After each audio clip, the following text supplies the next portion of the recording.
posted it. I didn't let people know. So I'm going to give folks a couple of minutes to get on there. And I am. Well, hell, they on my page. I know. My name is Jasmyne Cannick. I am talking to Poetess. You can't see her. She's off screen. And she's like, introduce yourself, introduce yourself. And I'm like, they're on my page. They know who I am. But it's all good. I am Jasmyne Cannick, and we are kind of fine-tuning, playing around with, like me creating like a show to talk about like local and national issues. And so this is like my second time doing this. You know, I'm always on television. I'm always on other people's shows, and I've never really done my own. So I thought I would try to do that.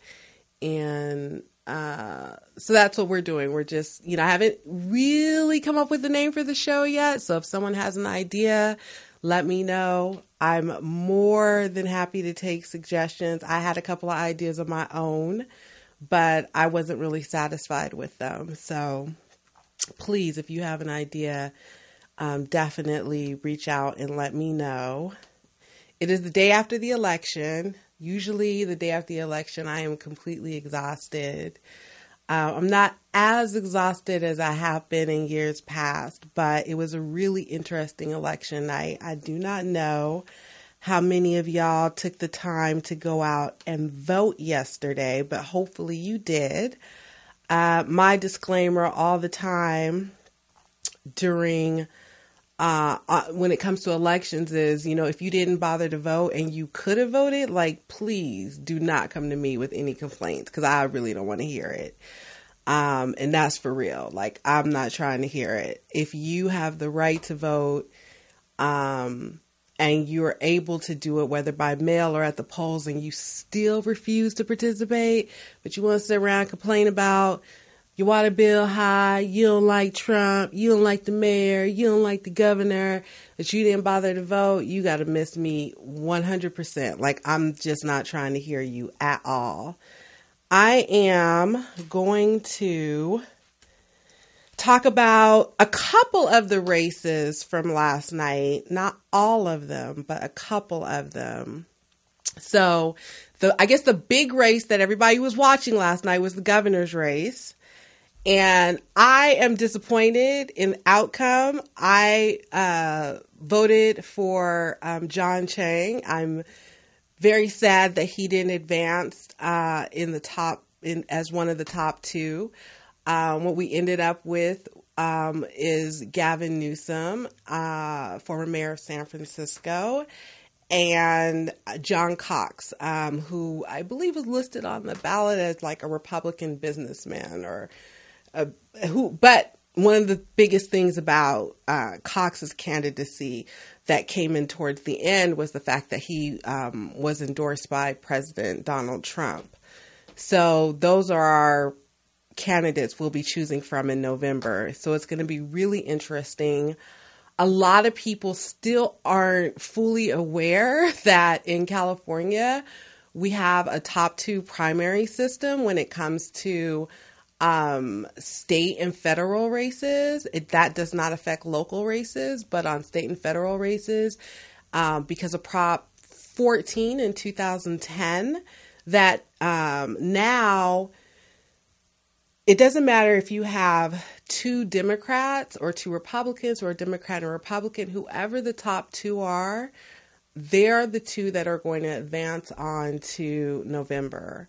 And so if you remember, prior to the election, there was like a lot of talk about, is it going to be a matchup between Antonio Villaraigosa, the former mayor of Los Angeles, and Gavin Newsom, but that didn't happen. And I gotta say, though, I felt for Antonio a little bit. He did seem like he wanted to drop a tear or two when he was giving that concession speech last night. That was... and he gave it pretty early on, too, in the evening. So, hey, Harold. Yeah, okay, we voted for John. That's what I'm talking about. Hopefully you're saying Chang. So all my folks that voted for Chang, I know we are just beside ourselves today that we now have to choose from Gavin Newsom and John Cox. That's going to be a hard one for me personally, because Gavin Newsom, let me back up a little bit. So, as many of you guys know, I work in politics, so I look at things from a whole bunch of different lenses. And when I think of Gavin Newsom, I think of a man who has done nothing to help Black people in this state. And some people would say, well, that shouldn't be the only thing that you're worried about. Well, someone has to worry about that. And so what I've watched over the past several terms of folks who have been governor in this state is this, the regular, when they're on the campaign trail, it's, I love Black people. Let me get in as many pictures with smiling, shiny Black people as possible. And the moment they take that oath of office, we do not see them again. And, being that more and more of us are being pushed out of this state, and it's getting harder and harder for a lot of Blacks to find jobs. Housing is a huge issue, gentrification, all of these issues are really important to me. So when I think about a leader for the state, I think about, the qualities that I want to see in someone. I also think about, that person's history and their track record. And I don't see Gavin Newsom as someone who cares remotely the tiniest bit about African Americans or Black people. So I'm very troubled by that. And then on the flip side, we have John Cox, who traditionally the Republican Party has continued to act like we haven't obtained the right to vote as Black people, and we therefore just do not exist. So, I don't want to look at it as choosing between the lesser of two evils. They're both evil as far as I'm concerned. So, it's going to be hard for me. I'm going to have to really, really figure this out. And also, I'm not down with Gavin Newsom. And this went for Antonio Villaraigosa too. I just, look, they're philanderers as far as I'm concerned. Both of them cheated on their wives and did it quite publicly. And, I don't like those kind of qualities in my public officials. It's just not something I'm looking for. And no, I'm not going to ignore it or look around it or below it just because he's the Democrat in the race for governor. We do that too often and we always end up losing. So, moving on from the governor's race, another interesting turn of events in the election yesterday was the fact that Los Angeles County Sheriff McDonald looks like he has a challenger going into November, and that is a really big deal. For people who don't know, LA County is the largest county in the country. We also are home to the largest sheriff's department in the country and the largest jail system in the world. And the LA County Sheriff has no term limits, which is why for some people who are old enough to remember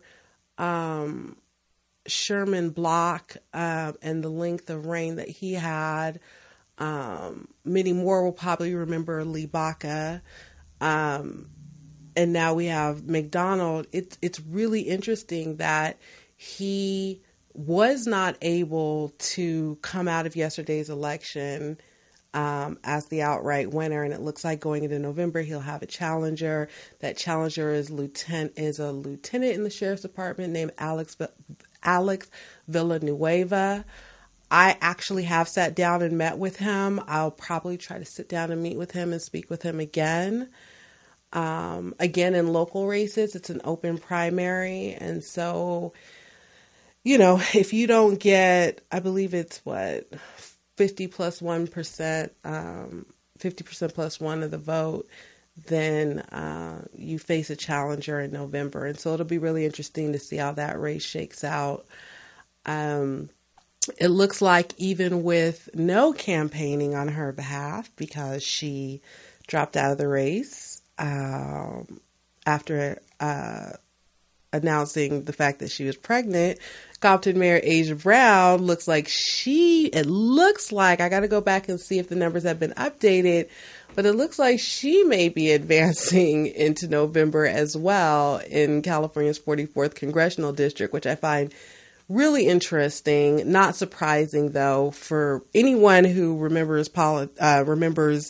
politics beyond the last, let's say, 5 years. You'll remember that former Assembly member Jenny Orpeza passed away, and she was reelected even though she was dead. So it just goes to show you, you know, if voters like someone or that voter has high name recognition, folks are going to vote for them, whether they're campaigning or not. So I'm trying to see, hey, Darren. So it's very interesting. I think black people have a lot at stake in all of these elections. Voter turnout was not the greatest. And then we have to add on the shenanigans that took place with, I believe it was 118,000 voters being removed from the voter scrolls and having to do provisional ballots, of only which I think the county clerk said 85% of those are counted. I know I got a lot of messages from people in Inglewood yesterday who were really upset about that. When I went to go and vote, that I didn't have any problems, but I understand that many of you guys had problems around the county, and that's really unfortunate, and hopefully that'll get fixed before November. But other than that, how are y'all feeling about the election? I mean, were you happy with the results? I wasn't particularly pleased, especially in the governor's race, but there was a lot of races. I mean, it was a very thick ballot. And one of the most important parts of yesterday's ballot is probably the least talked about on the news, which was the election of all of the judges to Superior Court that we were responsible for yesterday. I know that I had posted my picks for the different offices based off of my research on those particular candidates. A lot of people had reached out to me yesterday asking, you know, who should I pick for this? Who should I pick for that? And I just kind of sent everybody to my Facebook page and said, hey, just, you know, these are my reasons why. These are the people I'm choosing. But, you know, I will remind people again that this is especially important for people who consider themselves social justice warriors or criminal justice activists or warriors, whatever you guys want to call yourselves. You cannot scrutinize the police and the district attorneys and overlook the judges. Like, let's not pretend that when we go into courtrooms that there is no judge. And since these judges are elected by us, the people, and we have such an intense interest these days in reforming the criminal justice system, we have a responsibility to research the judges and the people that we're electing to office. And we cannot just get a ballot, take a look at it and say, oh, okay, Jackson. Okay, Castillo. Because you know what? Judge Jackson or Judge Castillo, they will send you to prison for stealing a candy bar just as fast as Judge White will. It is your responsibility to look up these judges' records to see, you know, what other lawyers have to say about them, what even the Bar Association has to say about them. And so of course, the day after the election, that is always looked over. No one really ever talks about the folks that got elected to office as a judge. But, you know, for people who have to work in the criminal justice system or we have to stand before it, that is very important. So, okay, what about the propositions? I believe we had 6 propositions. I don't have the election results right in front of me, but I can pull them up if you really just want to know how they fared. I will pull them up. I don't remember all of them by heart. But here we go. But yeah, I think we had like 4. I think it was 4 propositions actually 68, 69, 70, 71, 72, whatever. It could be more. It was a long ballot. It was a very long ballot. And I went through and religiously voted in each and every one. Of course, I knew who I was voting for before I got there, so it didn't take as long, but I did do that. There are a lot of folks that missed out on my vote yesterday, and I have no problem saying why, because after doing my research on them and seeing that they took money from Ed Buck, who is the Democratic donor in West Hollywood, who is white and gay. And last year, almost a year actually now, a young man by the name of Jamel Moore ended up dying of a meth overdose in his house. And he has not faced any charges, continues to pray after young Black gay men, and continues to give money, a lot of money to Democratic candidates, some of whom took his money and then decided that after some pressure, they were not going to return it to the fund that was set up to support the victims of Ed Buck. They decided they were either going to give it back to Ed Buck or give it to some white gay organization that doesn't do anything for young Black gay homeless men in the city. And so, no, they didn't get my vote. Absolutely not. Not going to do it. And some of those people are our friends. Some of those people are folks that you would expect someone like me to support. But if you can't do the simplest thing, like return a campaign donation to a fund that is set up to support the victims that someone has hurt, I cannot vote for you. And I kept it real. So in terms of the propositions, right quick, Proposition 68 was the park and nature bond. It passed with 56%. Proposition 69 was a transportation prop, and it passed with 80%. Proposition 70 was the proposition for the to authorize a supermajority to use, I want to say it's the funds from transportation, but I'm not, I don't have all the language in front of me, but it did not pass. Proposition 71 Proposition 71 did pass, and Proposition 72, which was no property tax on the recycling rainwater, and that did pass by 83%. So for those who were wondering, that was the breakdown of that. So anyway, that's all I really have to say about Election Day. It comes and it goes.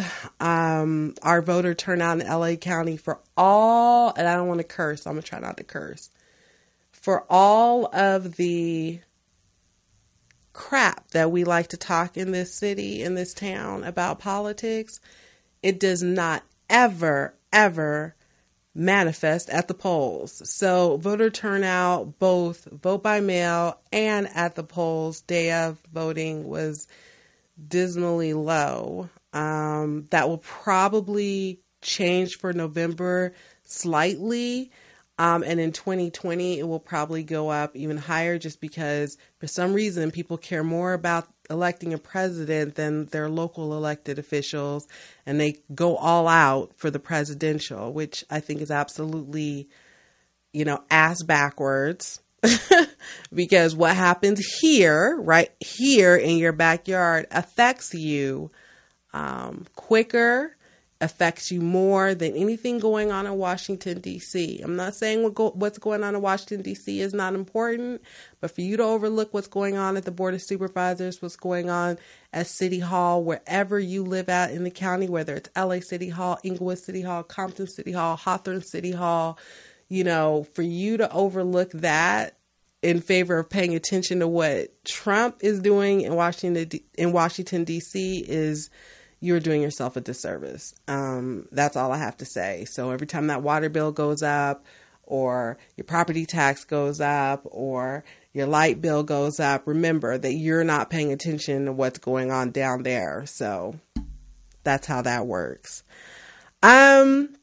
So I did want to touch on quickly the fact that we have a new police chief. I was a bit surprised all the way up until 10 minutes before the announcement was made. I was pretty sure I knew who it was. And then one of my folks in the department let me know like who the choice was. And I was like, oh man, that's not who I thought it was going to be. So it ended up being that Mayor Garcetti chose Michael Moore, Assistant Chief Michael Moore, to be the police chief, next police chief, to replace Chief Charlie Beck upon his retirement. And he had 3 choices to choose from. At the end of the day, it was whittled down to 3 men. One white / Hispanic, 1 Latino, and 1 Black. Believe it or not, Michael Moore has heritage from Spain, so he considers himself Hispanic. So I know when you look at him, you might not feel that he's Hispanic, but he considers himself Hispanic. And since we live in a politically correct country where you can be whoever you want to be, since he considers himself Hispanic, we will do the same. All 3 choices were pretty much the same. They were all department veterans. They were all people who had a lot of experience. I think a lot of people just didn't expect Garcetti to pick another white-ish man. I don't know, because he thinks he's Hispanic. So I don't want to say white and whatever, but you guys get the point, right? So that was really interesting. Yesterday, a bunch of community groups came together, held a press conference in front of LAPD headquarters ahead of the police commission meeting to talk about our new chief's history. I did a couple of interviews on Monday when the announcement was made, and I just, look, he hasn't taken the job yet. Time will tell. That's all I got to say. Time will tell. And it won't be a long amount of time we have to wait to find out. I mean, we're going into the summer. For those of y'all that live in LA, the summers are our high crime time, right? So there's bound to be some incidents. And so he will be on the hot seat pretty soon. And it'll be interesting to see if he does anything different than what Chief Beck has said and done in the past. If in fact this is going to be a different style of leadership, both internally in the department and with the community. My only request I have several requests of the new chief, but my one request of the new chief was just that he not hold up Najee Ali as a representation of my community. And that, when the door hits Beck on his way out, that the door also hits Najee Ali, and that, if he needs some black folks, okay, just go find someone else, anyone other than Najee Ali. So hopefully that will be the case, but only time will tell, because that madness went on for way too long. And then finally, I think before I get out of here, I wanted to take a little bit of time to talk about Kim Kardashian. For those of you who know me, her and her family are not my favorite people. They just are not. And right before I came over here to do this, I saw that she is being given the credit for, first of all, let's go back. And let me make everyone aware of some of the things that are going on. Kim Kardashian is now a criminal justice reform advocate, apparently. And many people like myself were stunned by that, because there have been a lot of people around the country, not just in LA, but around the country, who have been working around criminal justice reform. And her name has never come up as being one of those people with boots on the ground doing the work. But apparently now she's being hailed around the country and around the world as being this great criminal justice reform advocate. And she went and she met with President Donald Trump, who her husband, Kanye West, seems to be a huge fan of. And lo and behold, today, President Trump commuted the life sentence of Alice Marie Johnson. Now, Alice Marie Johnson is a 63-year-old grandmother who had been serving almost 22 years in prison on a drug offense. I believe she was arrested in 1996. And there was something on social media about her. At some point, Kim Kardashian saw it, and she kind of jumped on that bandwagon in terms of people lobbying to get Ms. Johnson out of prison. And lo and behold, she went and met with the president, and today the president commuted Ms. Johnson's life sentence. So, yeah, I don't know. I got mixed feelings about that because I feel like there were a lot of people that did stuff to, there were a lot of other organizations and other folks who are working around the release of Ms. Johnson. But who knows? You can never tell with our president. She's pretty, I guess, in certain circles and through certain lenses, and he may have been attracted to that. I have no idea. I find it very interesting, though, that, right after that meeting that this happens. But it doesn't change my opinion of her. It just doesn't. And I think in some ways, it's a slap in the face to a lot of people who are doing this work, who are trying, who are raising money, who are doing it with no money, with no fanfare, with no press coverage, day in and day out. And I know a lot of those people who are doing that work here, specifically in the state of California. And then here she comes, and it's just like part the Red Sea, like just open the doors and Miss Johnson gets to walk right on out. So, if I were those groups and those advocates, I would really start lobbying the president. If he can do it for one, he can do it for one more. And he can do it for another one after that and another one after that. So, I guess what I would say is it's about time that Kim Kardashian did something good for a Black woman. I guess, yeah. So we'll end it on that note, that she finally gave back and did something for a Black woman that was positive. For all they've taken from us, for all they've taken and made off of us, one of us got out of prison thanks to a Kardashian. So there you have it. All right, that's all I wanted to talk about today. If y'all want to talk about other stuff, let me know. Hit me up on Facebook, DM me, or leave me a message and we can talk about it. I'm sure I'll have some other stuff to talk about soon. But those were sort of the 3 things on my mind today. That's it. Thank you. Oh, okay. Poetess wants me to say, I'm Jasmyne Cannick.